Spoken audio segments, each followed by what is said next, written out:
Stupid YouTube copyright school. Alright, hello everyone on the second channel. First time streaming. Let's get this going. Just annoyingly dealing with a copyright strike for one of my better videos actually. So I've just been emailing the guy asking him to remove it, and I said I'd take down the video, but I just want to get rid of the fucking strike. I don't believe I actually broke any copyright infringement stuff, but this stuff is so hard to challenge. I'm gonna share the stream around. We'll do it for about an hour. So hard to challenge that. But yeah, I hope everyone's okay.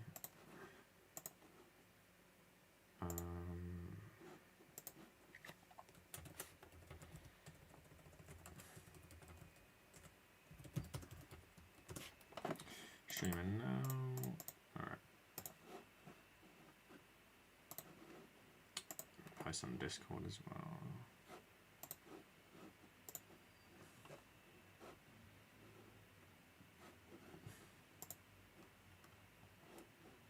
Alright.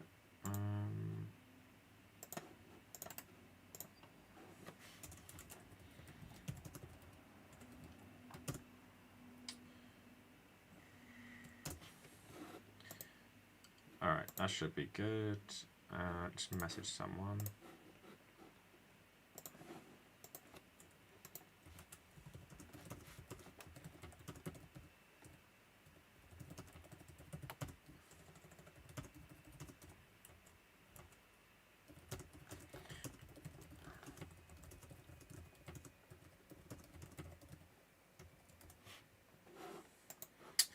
Okay, chat up. So yeah, hey everyone on the second channel. I haven't been streaming in a while. Mainly because I've been doing other stuff, like appearing on Twitch streams and stuff. But yeah, hopefully get back to normal next week. But I thought I'd do this one quick tonight. Like I said at the start, if you're watching this on the second archive channel instead, been dealing with a very annoying copyright strike for my roadie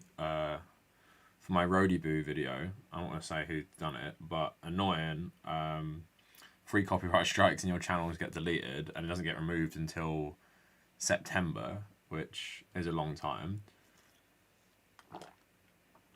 So I messaged the guy and I said, even though I don't think I've broken copyright, I will take it down if you remove the strike. But I basically have to appeal to his better nature and said, you know, you do this as a job, so do I. Please just remove the strike and let me delete it instead.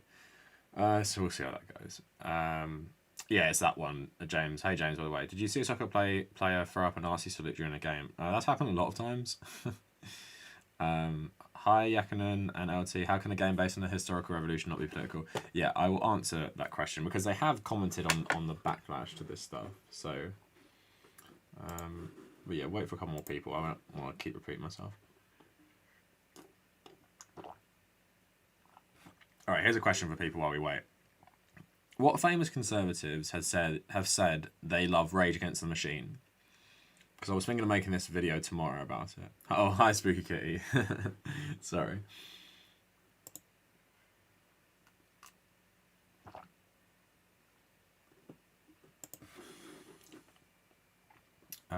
What's up? Hi left-wing historian.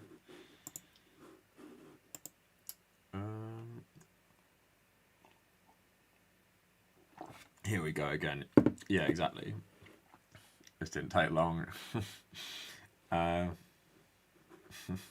Yeah, just the Cuban Revolution, but not political. Hi, Green December. Yeah, so people in the comments. So apparently Paul Ryan, the former Speaker of the House, said that Rage Against the Machine was one of his favourite bands. Apparently Donald Trump has also said it, although I haven't really found that. Because basically I wanted to make a video tomorrow about right-wingers supporting like really political, like left-wing political bands like Radiohead or Rage Against the Machine. But I just need more examples. So I got Paul Joseph Watson and Tim Pool for Radiohead. And then I've got Paul Ryan for Rage Against the Machine. Maybe Dana White, who runs the UFC. Yeah. So, does anyone know conservatives who like that?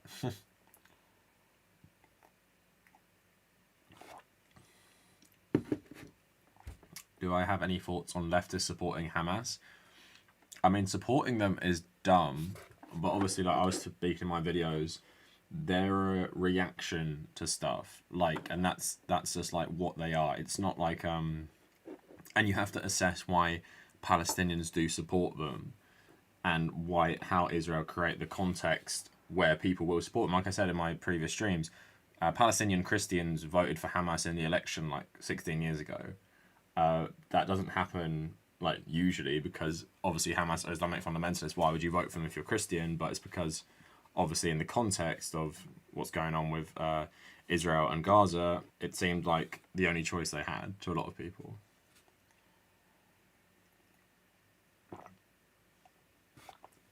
Not everything does have to be political, but because we live in the society, most things are political.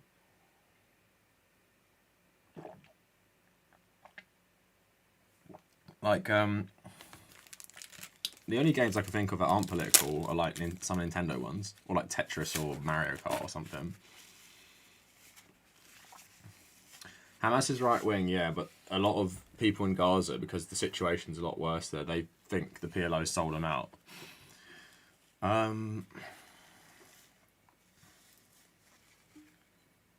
Do you think this game is going to be anti-communist? Yeah. We'll get into that a bit later, because I'm wondering if it will be, because sometimes games like this surprise you a bit. Like, Call of Duty Black Ops Cold War had like Yuri Bezmenov in its marketing and Ronald Reagan, but then that game surprised me a bit in showing how bad the CIA was in certain instances.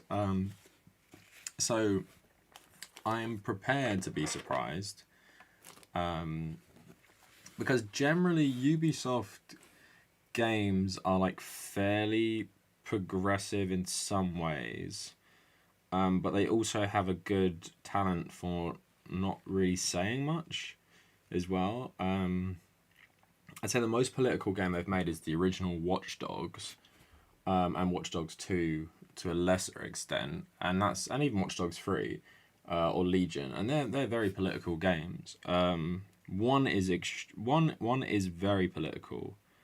And this is more at a time when people didn't cry about politics in games, so maybe they get away with it. Like one of the bad guys is called like Iraq, and he's like a veteran of the Iraq War who's black, who says he's like come back from overseas and there's just like no opportunity for him. Like, do you know what I mean? Like, this is like a pretty political message, and it's all about like your data and privacy and stuff like that. So yeah, Watch Dogs, the original Watch Dogs is pretty political.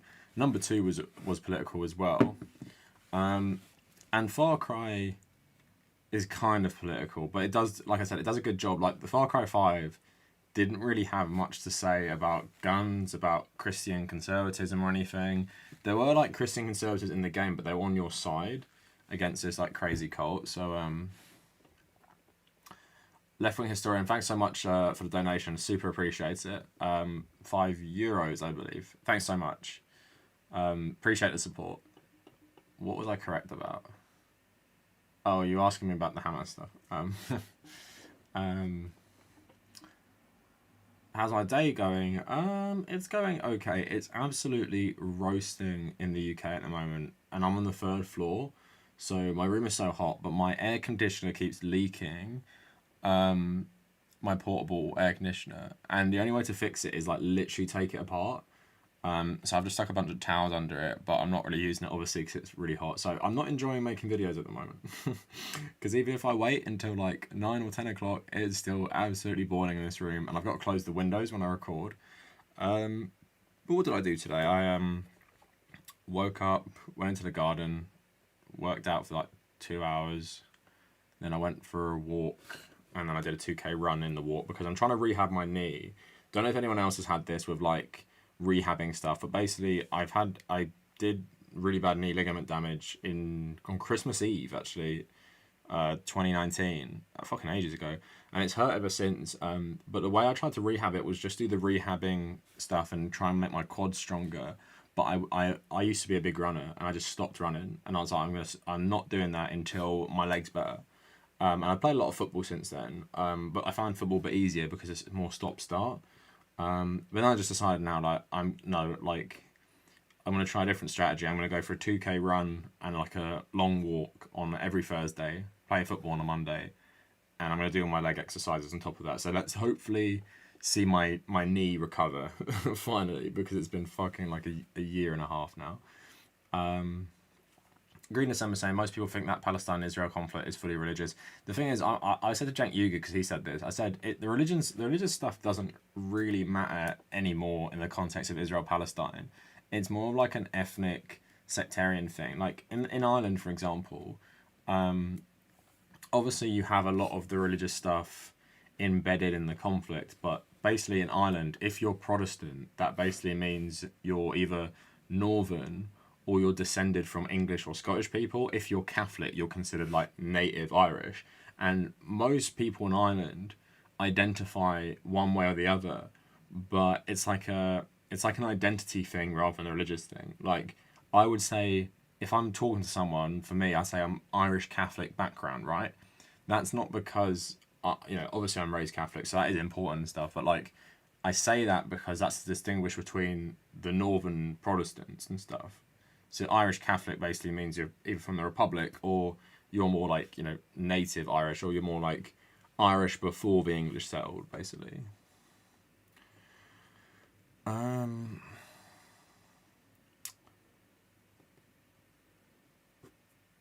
So I'm reading some more comments, and we'll get into the Far Cry stuff in a sec. Alright. Yeah, Loveless, I'm going to talk about what the director said, because what the director came out and said something because of the backlash. They did originally say it wasn't trying to make a political statement. I love the Watch Dogs series. Legion was really disappointing, and as someone who lives in London and stuff, and went to work there, like I went on Legion. I tried to do because I had to go back in the office in August, and I was trying to do. I didn't get the tube because of it's so close together and underground. So I would walk from the main station, the overground station, and I tried to do that walk on Watch Dogs, and it's so inaccurate. You can't do it at all, which really sucks. Do you look at American soldiers as villains? What context, James, do you look at American soldiers as villains just as the British redcoats? I mean, it depends what context we're talking about. Yeah, Loveless, the director did come out and say something, but I'm going to get to that. Well, I just couldn't fit it in the title.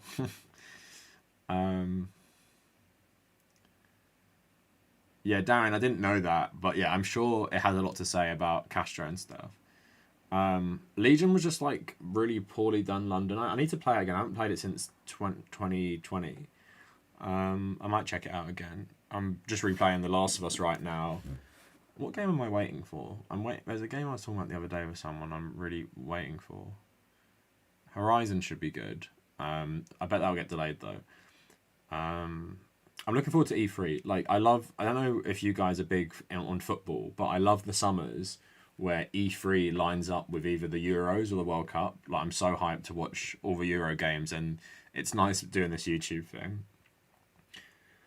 But yeah, basically what I was talking about before, I got like a copyright, because this is why I had to delay the stream. I got a copyright strike on my Roadie Boo video. Copyright strike basically means I use someone's content in the video and they say it's not fair use, right? So I believe it's fair use. I believe I've just shown a clip of a video to make a point, right? And I'm not stealing this guy's work. But because of the subject matter of the video, I can kind of understand why they don't want their work featured on it. So a strike basically in YouTube, if you get free community strikes or free copyright strikes, you get your channel deleted for good. Community strike, when people like me get it, it's largely bullshit. I got a community strike. No, I got permanently demonetized. That's a whole different thing. You can get permanently demonetized without having strikes and stuff. So I had that, and then I've had a community warning because someone reported my video on the film Cuties, like mass flagged it or some shit. So YouTube really need to get better at this stuff. The copyright strike thing's annoying though, because technically people have made a lot of videos on me and they use my videos, right, to criticize it. I could copyright strike that. I don't do it because I don't believe like that's necessary, even though I hate these people and they're criticizing me essentially, but I don't think it's, you know, worth my time to start striking people's channels for using my videos, because I actually do that a lot as well. Yeah, it's annoying though. Like, I want to contest it, but I might just leave this one. So it is quite an annoying thing to happen though. What did I see? Anyway. Alfredo, I've made a video on that. I forgot which one it is. Waifu? Something about waifu culture. But I've made a video on that specifically. It's just like a super racist thing. Okay, so we've been shooting for a bit. Let's get into the issue. So, yeah, like someone said in the comments, the people who make this game have come out and said it's political, right? And we'll get into all of that. I'm not going to leave that out. So this came out about a week ago. Far Cry 6 isn't a political statement on Cuba, narrative director says. In a newer interview with The Gamer, maybe we can check this out instead.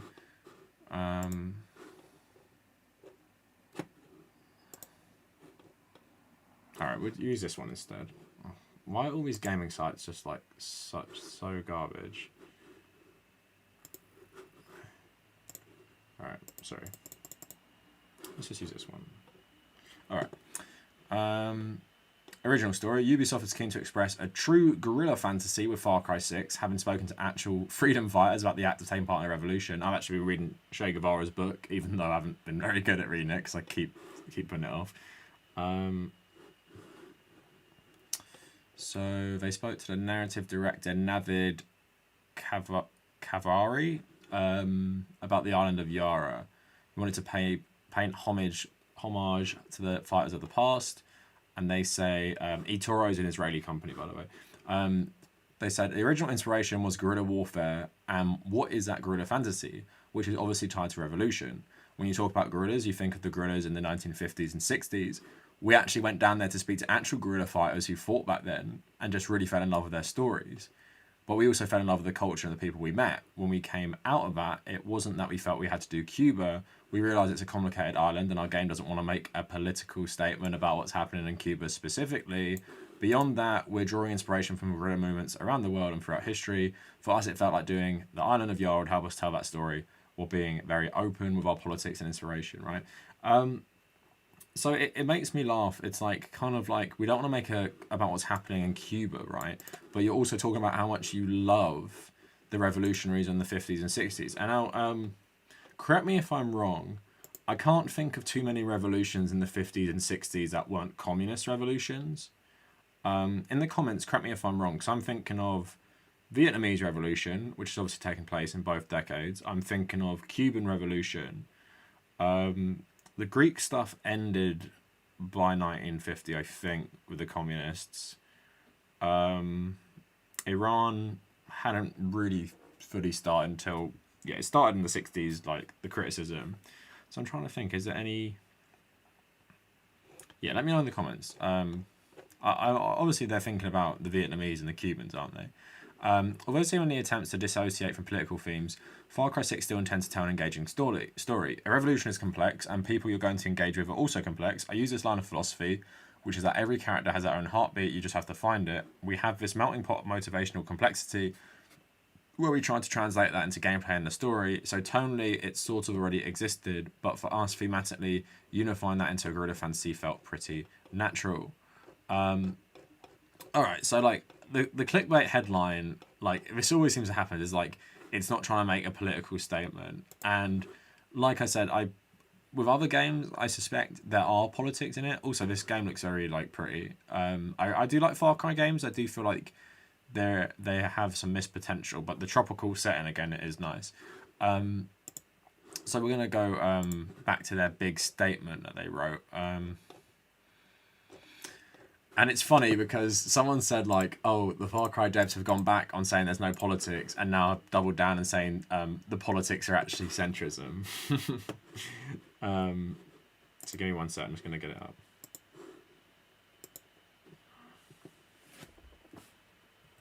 One sec.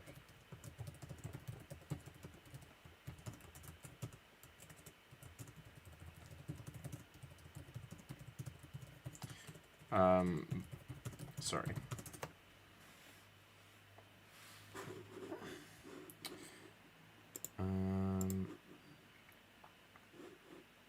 Sorry, I'm just getting the chat up. I want to see if you guys answered my questions. Alright,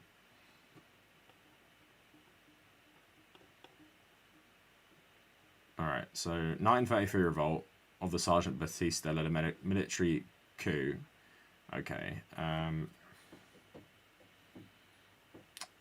Well, Wemology saying, my guess from that type of statement is that the setting backdrop is based on a political event, but the story and themes in the game don't even get into policy in a substantial way. The thing that they use the guerrilla things of Cuba to make a political statement about a fascist state, maybe. Yeah, that's what I was thinking. Michael Kelly saying, will the fascist leader in the game be backed up by the real power of the Americans? I was thinking that, like, if you want to make a commentary on this stuff, this guy should probably be backed by the Americans. So let's get into the clarification. This happened like 2 days ago. The narrative director said in a blog, let me see if I just get this fucking up instead. Because it's just like, yeah, there we go. It's just like 1 page. Our story is political. A story about modern revolution must be. There are hard, relevant discussions in Far Cry 6 about the conditions that lead to the rise of fascism in a nation, the costs of imperialism, forced labour, the need for free and fair elections, LGBTQ+ rights, and more within the context of Yara, a fictional island in the Caribbean. My goal was to empower our team to be fearless in the story we were telling, and we worked incredibly hard to do this over the last 5 years. We also tried to be very careful about how we approach our inspirations, which include Cuba, but also other countries around the world that have experienced political revolutions in their history. In our approach, we made sure to seek creators and collaborators for our team who can speak personally to the history and cultures of the regions we were inspired by. We also brought on experts and consultants to examine the game's story multiple times over the course of the project to make sure it's being told with sensitivity. It's not for me to decide if we succeeded, but I can say we absolutely tried. The conversations and research done on the perspectives of those who fought revolutions in the late 50s and 60s and beyond are absolutely reflected in our story and characters. But if anyone is seeking a simplified binary political statement specifically on the current political climate in Cuba, they won't find it. I'm from a family that has endured the consequences of the revolution. I have debated revolution over the family dinner table my entire life. I can only speak for myself, but it's a complex subject that should never be boiled down to one quote. What players will find is a story that's point of view attempts to capture the political complexity of a modern present day revolution within a fictional context. We've attempted to tell a story with action, adventure, and heart, but that also isn't afraid to ask hard questions. Far Cry is a brand that's DNA seeks to have mature, complex themes balanced with levity and humour. One doesn't exist without the other, and we have attempted to achieve this balance with care. My only hope is that we're willing to let the story speak for itself and hard opinions on its political reflections. So he says about his own family. I'm interested in where this guy actually comes from. I don't know if they have like a background at all. That name, the KH, makes me think they're from the Middle East though. Oh, so so they might be Iranian, I guess.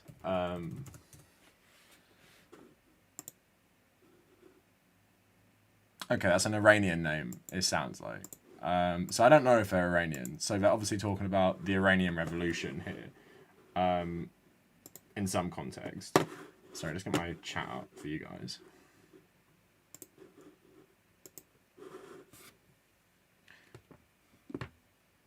One second.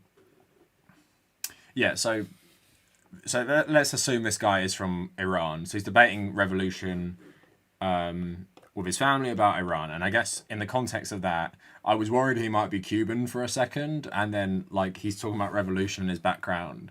And he's just talking as like a Cuban who was exiled by Castro for like having a plantation or something.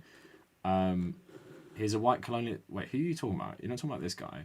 But yeah, if he's Iranian, of course, that's more complex because the Iranian Revolution was like a popular uprising. against the Shah and his like brutal regime that was backed by the Western countries. But because Ayatollah, or the future Ayatollah Khomeini, had been the first person to publicly criticize the Shah with authority, it helped the Islamists hijack the revolution essentially. And because of Saddam Hussein's invasion, all the unrest in Iran post-revolution, like guerrilla forces fighting the new government, died down as they unified to fight Saddam Hussein instead. And of course, Iran today, isn't like a great place to live, although I would blame some of its more reactionary elements mainly on the US not willing to engage with them and isolating them from the global community, despite the fact they will engage with Saudi Arabia, for example. But in terms of the Cuban stuff, I really hope this guy isn't meant to be Fidel Castro. If he's meant to be some like, because the thing with the Far Cry villains is they're always really like one note, and they try and have some complexity to them, but they're really not good, like, or sympathetic at all. And I know lots of people like to try the sympathetic villains these days, but these guys are never very sympathetic. So I don't really like. I hope it's not inspired by Castro. I hope it's inspired by Baptista more, because that makes more sense in the context of his stuff. But we'll see, I guess. But yeah, like he was saying, like revolution's complex and everything, and I don't always take these sorts of statements, even though this is responding to the drama, at like complete face value, because it's like with the Call of Duty stuff and some other things where they say they don't want to make a political statement. Then you play the game and you're like, this is political. They just said that for PR, basically. So we'll see. Like the thing is, like, modern revolution, especially in the last 100 years, has not been exclusively left wing, but it's been pretty heavily left wing. Like the most successful, like I was thinking about this the other day, the most successful revolutions are the Vietnamese Revolution and the Cuban Revolution in modern times, and then going back further, I guess French Revolution and American. But I was thinking of this as well, is that the difference between the Cuban revolutions, the Cuban and Vietnamese Revolution compared to the French and the American, is that the elite of Cuba and Vietnam was totally taken down by the peasants and like the workers and like just generally poor people. And even though their leaders were like more educated, these weren't like wealthy elites. This wasn't like your George Washingtons, was it? Like in, the American Revolution, for example, who was a very, very wealthy guy who had a service record in the British military, killed Native Americans, had an extremely wealthy family and stuff, family-owned plantations and things like that.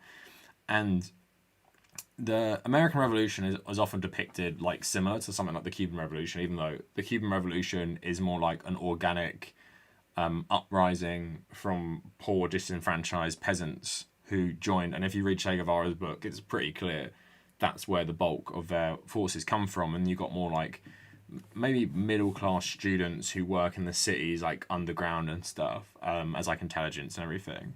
But a lot of the fighters are these just poor peasants a lot of the time. And like I said, I was trying to ask in the comments, what revolutions would they be talking about other than the 50s, in the 50s and 60s context, other than Vietnam and Cuba? I can't think of another one automatically. So it's definitely like, I kind of like their statement in the way that they're like, stop trying to do the bullshit PR one of like, like Division 2, like we're not political, although the game's about like a deadly virus and how the people with the guns like take over the world afterwards because the guns equal like them being the strongest and stuff.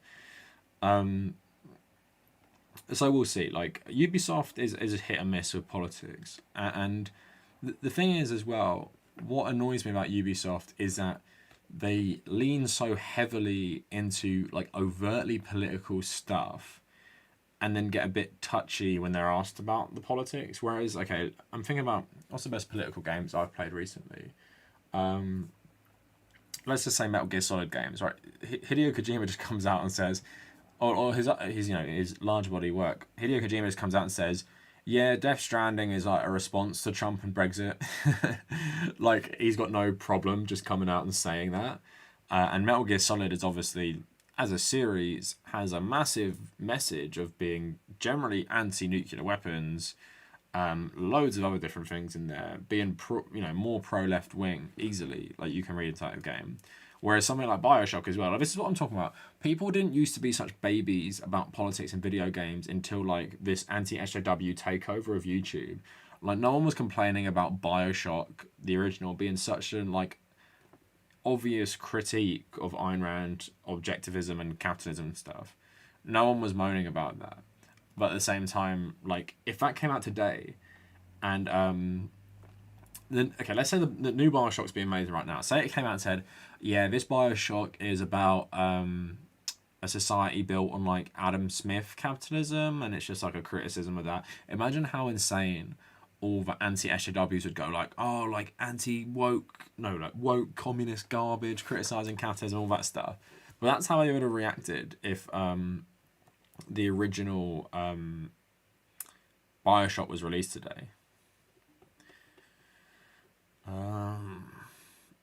Callanus saying Far Cry 4 was actually fairly solid in its themes, and it's at least semi-willing to give you a nuanced ideas of revolutions not being 100% clean process.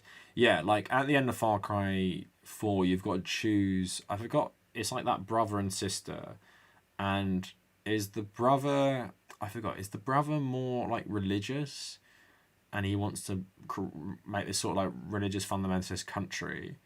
And then the woman, I forgot what's her problem. Like, there's a big problem with her. She just turns into like some crazy dictator. Is that it? I don't even remember now. Yeah, Blake says, I just played Ground Zeroes again, and I forgot that you're literally assassinating U.S. Marines in Guantanamo Bay.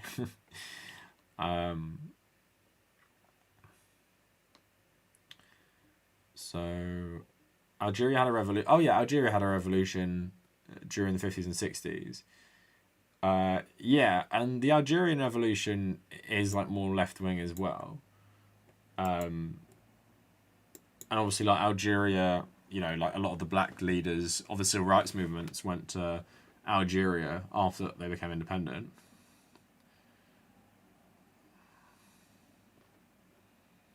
Yeah, video games are more mainstream now than in 2007. That's fair enough. I'm about to play Death Stranding for the first time tonight. Awesome. Blake, all I would say is Death Stranding gets better and better and less confusing the more you play it. So I would say be patient, because I was saying this to someone, I think yesterday. I was like, when I first played Death Stranding and I did the first mission, I was like, is this seriously what the game's going to be, essentially? Like, is this all it is? Just I'm going to be delivering something. But the more you play, the more stuff you unlock, the more challenges you face, the more like interconnected the world gets. So I'd give it like 10 hours. I know that seems quite a lot. I'd give it 10 hours. If you're really not feeling it, you can quit. But I feel like, you know, it gets better and better. And it's not for everyone, this game, but at the same time, it is really good.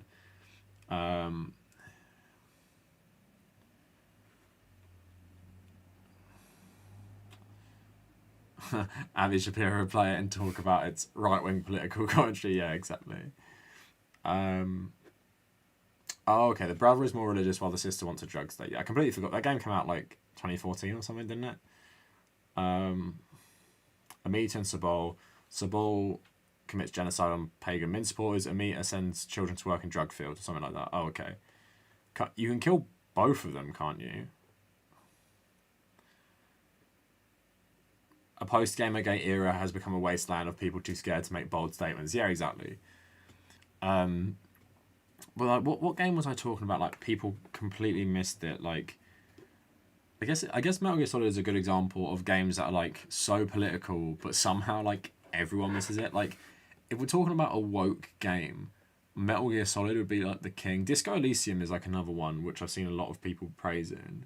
I guess because in that game you can be like who you want, even though like the people who make it are like pretty obviously like communists or the anarchists or something. But yeah, it's not surprising. A lot of right wingers, like I've made multiple videos recently, obviously missed the whole point of their games and stuff. Sorry, give me one sec. But yeah, it's like with the 300 stuff as well, and the Zack Snyder thing. It's like, I guess you can interpret something however you want, but I think sometimes to interpret things a certain way, you've got to like ignore way more stuff.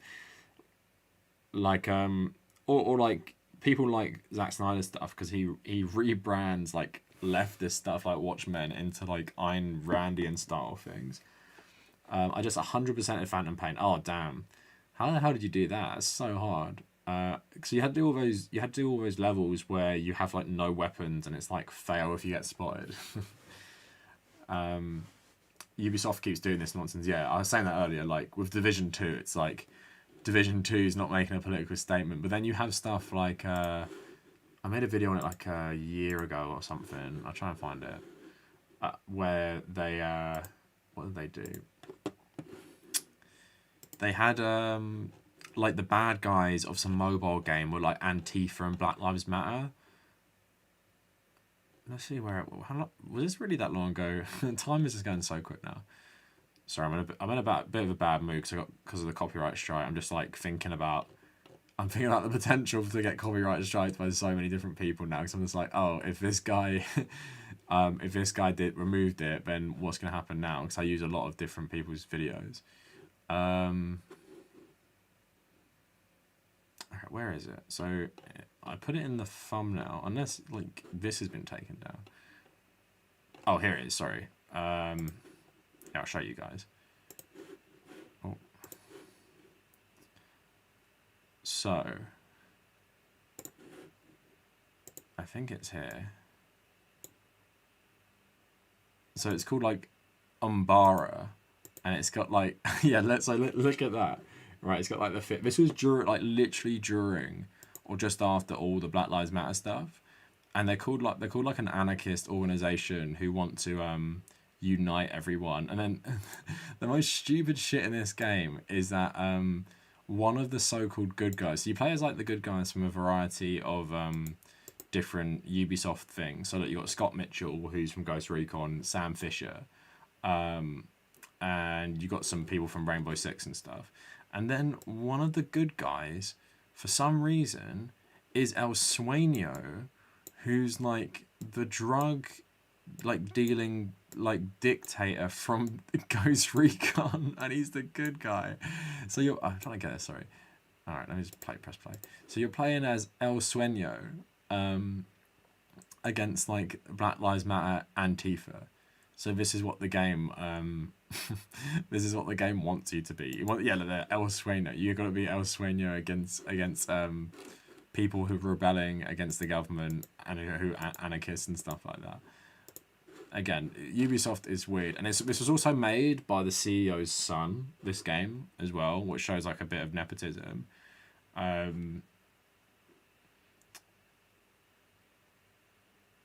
Yeah, so this was taken down eventually. It's just some crappy mobile game.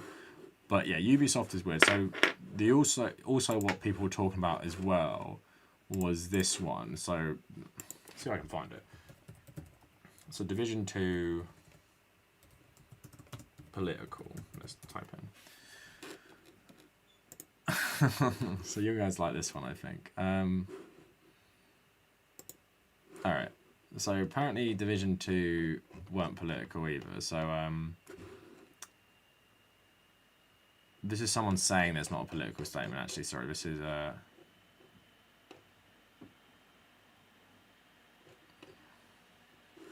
okay, this is what I wanted to find.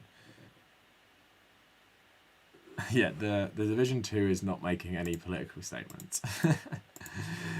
Okay, what people don't understand, I want to talk about this quick. People don't understand, everything is politics, right? Most of your life is affected by politics in some way. And while I respect, like, you can make a video game and you can make a film that maybe isn't that political. Children's film, a game like Super Mario, Tetris, Mario Kart, Fortnite, or some crap like that. Maybe that's not political, right? But when you're making a game, you can see from the image here, you got the Capitol building, you got police cars, you got heavily militarized, like, guerrilla people who work for the Division, which is like some underground secret government organization, which has secret agents everywhere who are ready to uphold the US government if there's ever like a disaster, like a pandemic or some sort of apocalypse, right? And that's inherently political, and you're making a political statement by your narrative. And, you know, as someone who likes creative writing and stuff, even if you're not trying to make a political point with the story, right? Say the Division story doesn't really have an overall message. It's not saying this is good, this is bad, you must do this, you must do that. The subtext of it is a political thing, right? So I've made multiple videos talking about conservatives not really understanding movies or games and stuff, and one of them is Blade Runner, for example, right? Blade Runner 2049 is making a political statement about the environment and about climate change and about capitalism. It just is making a political statement. It's not, but the story is not about that. And the political statement, like the political thing in Blade Runner, is more like a philosophical thing. And I think sometimes philosophical things are a bit different, where you're posing like philosophical questions. But even in the plot of Blade Runner, both films, it's about giant corporations and how much control they have and how much they're like changing the face of humanity. That's a political statement. And again, it's not like, everyone, get off your chains and raid the Bastille or something like that. But it is a political statement. And what people, I get it that these PR sort of people have to kind of say that, because as I've made videos on, gamers are pretty reactionary people, right? And they don't like supposed politics in their games, allegedly, unless, it's Yuri Bezmenov in a trailer, then Sargon of Akkad and The Quartering absolutely love that shit. But that's what the reality of the situation. I'm like Michael Does Live. That's the reality. So people need to just accept that. And the thing is, what people don't understand as well, you can like stuff that does not share your politics. And I think conservatives have a massive problem with this, because conservatives like to rehabilitate or like try and claim things for themselves, like whether that is red pill and what that means, or whether that is snowflake, or whether that, these are terms from like more anti-capitalist works, like Fight Club that's where snowflake comes from, and red pill obviously comes from the Matrix, and it's about how it feels to be transgender. These are leftist films, but the right wing have taken the language and the themes of these films and made it their own.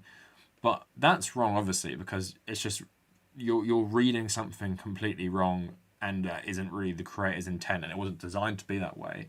But for example, I like Top Gun.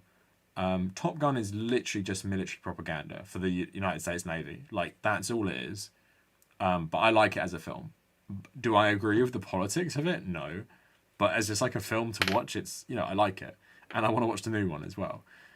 But that's what, conservatives, if, you can watch Blade Runner and love it. You can play Metal Gear Solid and love it and not agree with the politics. That's totally fine. Obviously, got no problem with that. But then to turn around, like many people do, and say, Hideo Kojima is like a nationalist libertarian or some crap like that. Like, some people have actually said that. It's like, no, you're just wrong. Metal Gear Solid is not a right-wing game. And that's why it's so, like, I'm a bit more hopeful with Far Cry 6, and that at least they're saying our game is political, even if the politics might be centrism. Our game is political, which is fine. So let's get into this one as well. So it's an interview with Terry Spear. Polygon saying, it's a very charged political climate in the country. What does it mean for you personally to making games about the next civil war? There's a couple of reasons we chose DC, and I think it's important to say the first reason was how do you top Manhattan? Manhattan was so iconic. So look, even this is political, right? We don't want to make a political statement, and Polygon saying, as it was described, they're actually fighting against a corrupt government.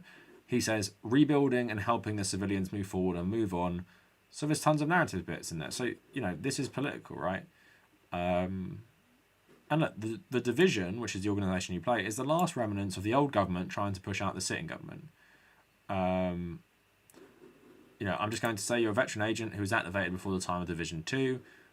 You're war-torn, you're tired, you've been doing the Division stuff before your arrival, and you're going to rebuild DC so it doesn't collapse. Alright, so let's... Alright, so wait a minute, it's in DC. Yep, your central character here on the key art has an American flag bandana tied to their backpack. That's correct. This is not a political statement. No, it's not. Taking up arms against a corrupt government is not a political statement. No, it's not a political statement. No, we're absolutely here to explore a new city. You have this grin on your face. I can absolutely understand the question, the assumption, the nature of it, but I'm here to tell you about DC. The reason that we chose it was one of the reasons I said. So what does that mean to you personally, you who live in and work in and lead your life in North Carolina, about making a game about the next revolution, about civil war? I think making a game in DC is awesome.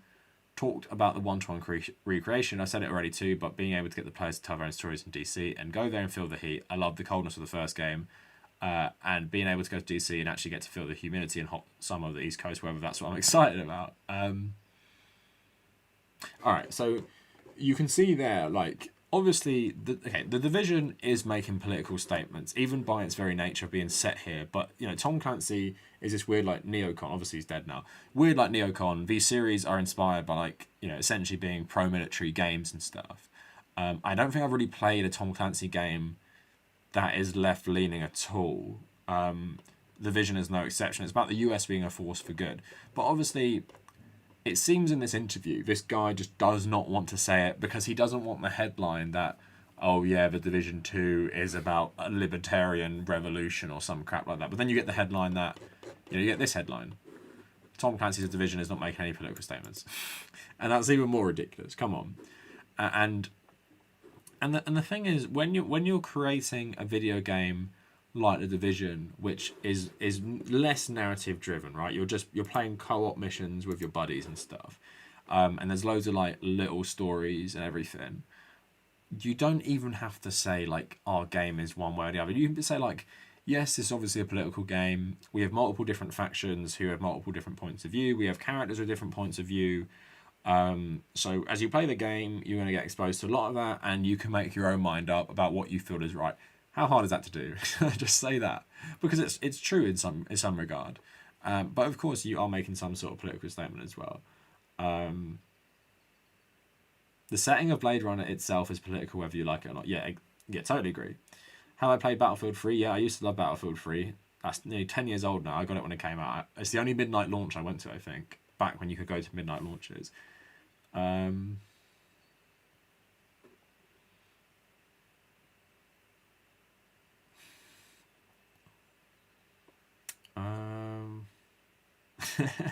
But how the fuck is El Sueño a good guy?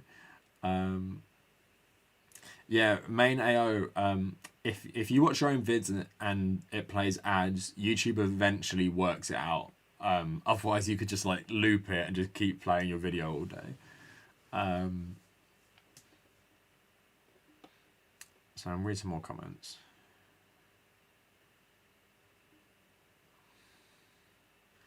Vocal procrastination saying, even in my anti-SJW days, even I was like, I thought, why isn't the Keep Politics Out of Games crew complain about Watch Dogs Legion? No women, that's probably why. Yeah, exactly. The politics to them is like diversity. It's not actually often actual political messages. Double Way saying, I'd love to see Fallout return to its highly political roots, but Bethesda and Microsoft will probably never be interested in doing that.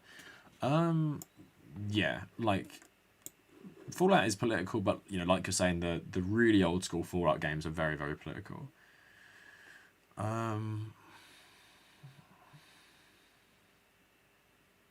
Yeah, Japan overall seems more willing to admit to political content in their games. Yeah, it's weird, like, they get a pass. I don't know if, like, Japan just seems too, like, foreign to people, where they think if Hideo Kojima's making a comment on the CIA and American imperialism, for some reason it's not as offensive. It's weird. I don't understand why. I don't care.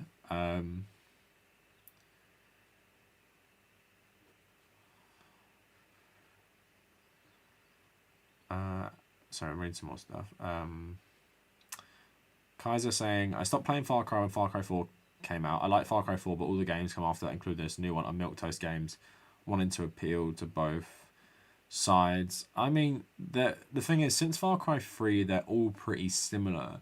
And when I originally saw the gameplay for 6, I was like, this looks really similar. But then I actually saw how big the world was, and that got me excited. Like, this massive island and like a big city and stuff. It seems like it's really going for it in a way that maybe Far Cry 5 didn't really.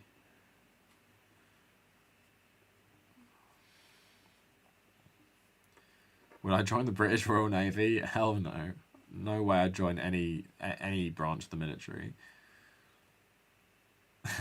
Yeah, that Blake, they were literally saying that about BioShock, because if you can saving the little sisters gives you the good ending, therefore BioShock is pro-life. it's such a like a weird loose interpretation of fucking being pro-life and stuff. Yeah, but Kaiser, in Sniper Elite V2 you actually fight the Russians just as much.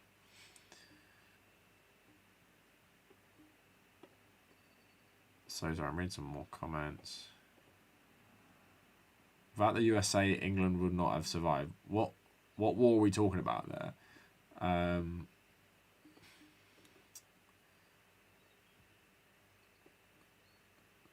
King Cyrus saying Tom Clancy's politics is insane. Straight US good, US empire's the best. Russia and Russia bad. Yeah, exactly.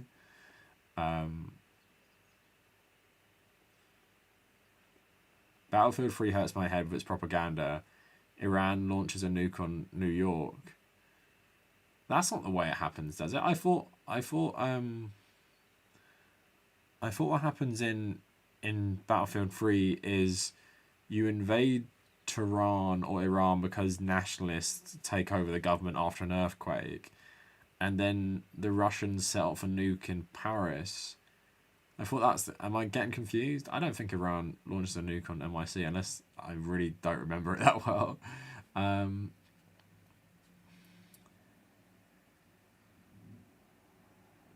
Sorry, I'm reading some more comments here.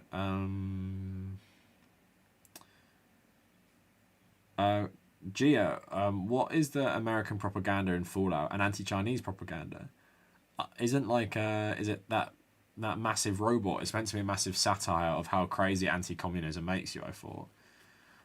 One question, why do you delete your live stream vids? If you want to watch my live streams, I shout this out on every single video I make.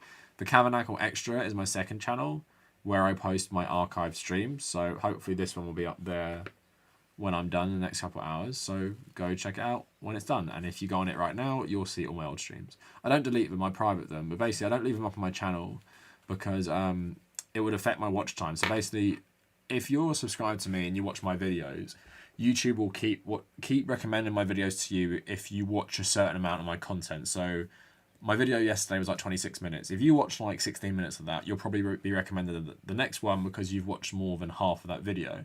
If I put my live streams up on the main channel, if I leave them up and they're like an hour or 2 hours long, and you watch 20 minutes, then that's going to affect my recommendations and even your recommendations because you haven't watched all my content, and YouTube thinks, well, this guy just doesn't like this guy because he won't watch most of the video. So it's better just not keep it up on the main channel, and I just stick it on my other channel instead. No King Cyrus, her husband said he hated Bioshock Infinite, which was funny. I made the point in my video about it. Iran had a coup. Yeah, that's what I thought. Yeah, that Fallout New Vegas mod was so stupid. Liberty Prime. Yeah, the right-wing robot. Yeah.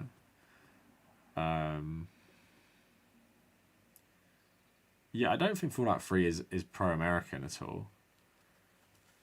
And like isn't the Enclave like the US government, and they're like the most evil group. So New Vegas was good as well. I completed that. I guess I decided with the NCR because I was like old government good. Maybe I'd side with Caesar's Legion this time. Yeah, I think Fallout 3 was making fun of American like patriotism a lot. Yeah, but then even in Fallout 4, you help that Chinese ghoul like take his submarine away, don't you? And like there are some good Chinese characters and stuff.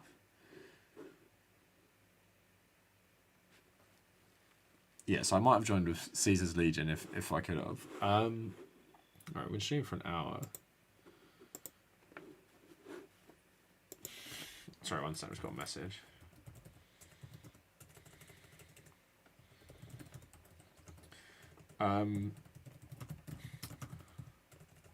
What was I going to say to people? Oh yeah, so because I asked earlier, I was thinking of making a video tomorrow about music conservatives say they love, and I'm not just talking about like general music. I'm talking about like highly political music, like Radiohead and Rage Against the Machine. So people who've joined a bit later since I asked this question, What conservatives have said they love left-wing bands? I got at the moment, Paul Ryan is the main one. So please let me know in the comments quick.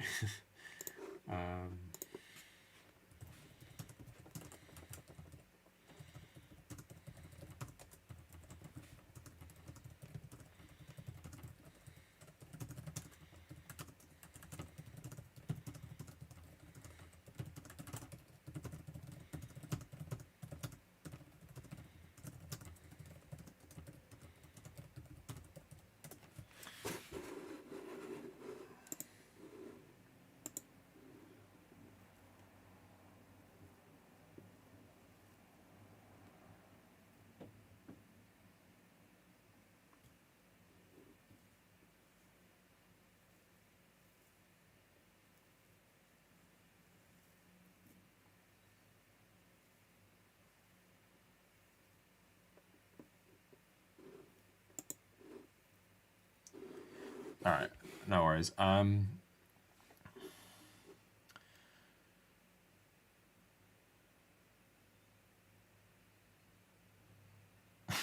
would I side with Caesar's Legion, the guys who literally cosplay as Roman? Yeah, I'd only do it for fun. Not that they're more moral, because they're definitely not more moral. Yeah, so Haley asked a good question. What's your opinion on joining the military purely for free college? Live in the US, it feels like I'm stuck in a position, or else take on a lifetime debt. Yeah, so basically, someone was saying in my comments on one of my videos the other day that basically we should hate all US soldiers because they're all like imperialists and they'd rather go work in the military than work in anything else, right? And then I said to them, like, if you're a Marxist, you should surely recognize that the way the system in the US is designed is the military off, and this happened in the 1970s when it went from a parked and conscripted army. Like, basically, after the Vietnam, Nixon was like, we can't really ever use conscripted forces again because we're just not going to be able to do that because of the nature of war now, because of the Vietnam War. And he said, what we've got to do is offer so much benefits in the military that people will want to join. And even before that, for like minorities, for black people, it was the only desegregated thing they could go into after the desegregation in 1948, right?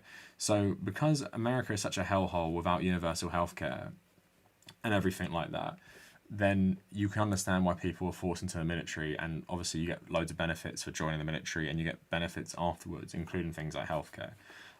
So it's essentially like a trap for people. And of course, if you had a choice, would I rather you not serve in the US military? Of course. But then I can totally understand why someone would.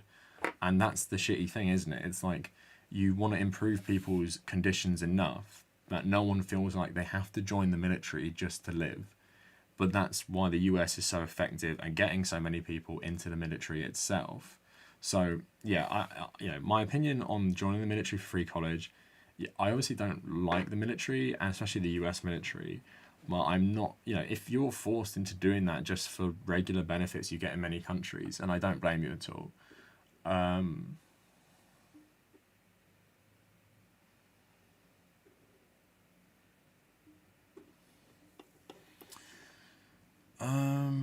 Listen to Rise Against Cav, a great left-wing group.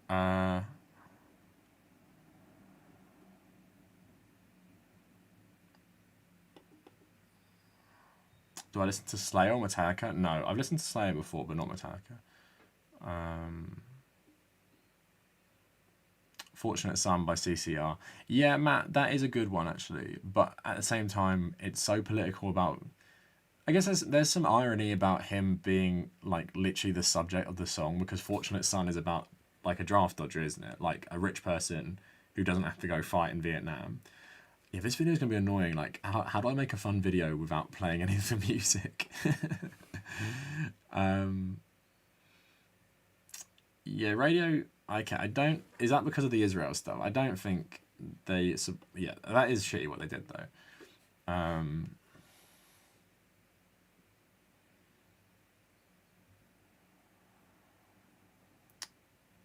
So... Alright, stream for a bit longer.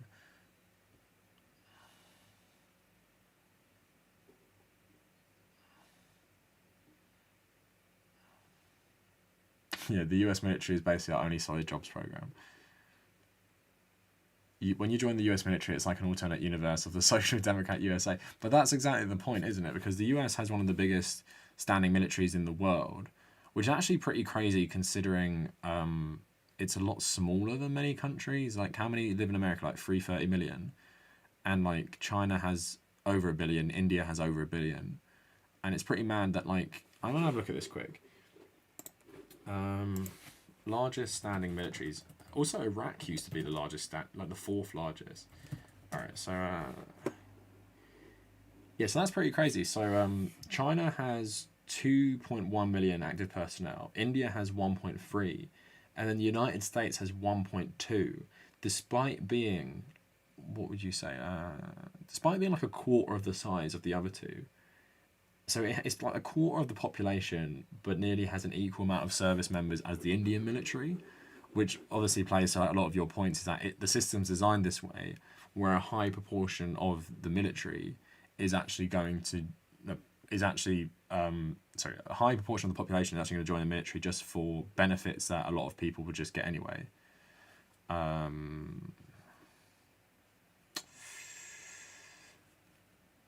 I've never been to the Midlands. I'm going to Scotland to drive around in the summer.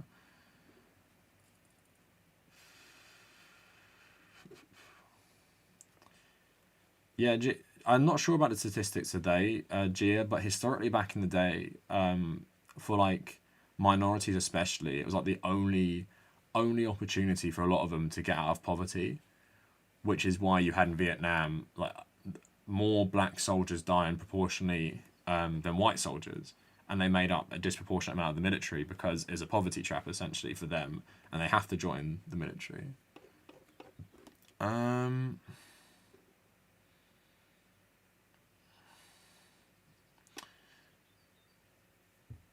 Yeah. Okay. I think we'll end the video there just because it's getting a bit late here and it's hot as well. If anyone thinks of conservatives who like Radio Against the Machine, give me a message on one of the social medias. I do not know what my video is going to be about tomorrow yet. I might do the music one, but I'm really not sure at this point. Yeah, sorry if the stream wasn't as good as normal. I've been a bit tired today. But anyway, thanks so much for tuning in. Thanks for the donation. Sorry, I forgot who sent it because they haven't messaged me in a while. Left-wing Marxist, was it? Left-wing historian. Thanks so much for the donation. Appreciate all your guys' support lately as well. Thanks for the good views. Go play Death Stranding. That sounds like a good evening. I didn't like the Five Bloods. But yeah, if you just tune into the stream later, I'm going to post it on my second channel, hopefully tonight, so stay tuned for that. And yeah, thank you all for watching, guys. And I'll hopefully start streaming regularly Tuesday and Thursday again. I've had a little break.